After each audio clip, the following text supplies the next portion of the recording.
নমস্কার বন্ধুরা, বঙ্গকন্যা ক্রিয়েটিভিটিতে তোমাদের সবাইকে স্বাগতম জানিয়ে আজকের ভিডিওটা শুরু করছি। তো আজকে ইভিনিংয়ে একটা স্ন্যাক্স বানিয়ে ফেলেছিলাম চটজলদি। তো সেটার জন্য প্রিপারেশন যদিও বা সকালবেলা থেকেই নিচ্ছিলাম। তো আজকে হচ্ছে ফিশ ফ্রাই টাইপের একটা বানাবো, ছোট ছোট পিসের, খুব বড় না। তো কিভাবে বানিয়েছি, ফার্স্টে একটু আদা রসুন পেস্ট আর সাথে গোলমরিচ আর কিছু সস দিয়ে দিয়েছিলাম, সয়া সস, ভিনিগার আর একটু টমেটো সস দিয়ে ফেলেছিলাম। দেওয়ার পরে একটু সামান্য নুন দিয়ে ভালো করে ম্যারিনেট করে ফ্রিজে রেখে দিয়েছিলাম। মিনিমাম 2 ঘন্টা রাখতে হবে, আমি বেশ অনেকক্ষণই রেখেছিলাম।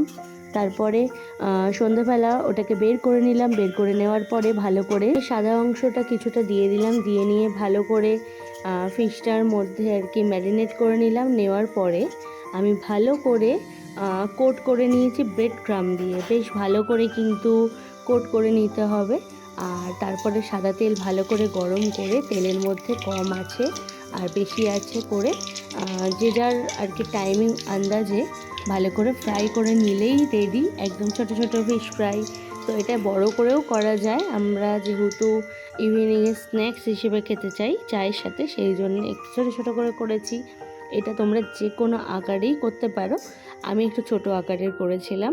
কেমন হয়েছে বন্ধুরা কমেন্টে জানাবে। তো আমি তোমাদেরকে একটুখানি একটা টেস্ট করে দেখাচ্ছি কেমন হয়েছে। বেশ গরম গরম ছিল একদম। সবার আগে আমি টেস্ট করে নিয়েছি নুন টুন ঠিক আছে কিনা দেখার জন্যে। একটু নুন মিষ্টি তোমরা সামান্য যে যার মতন স্বাদ আন্দাজে দিয়ে দেবে, আমিও দিয়ে দিয়েছি। তো চলো খেয়ে দেখি কেমন হয়েছে।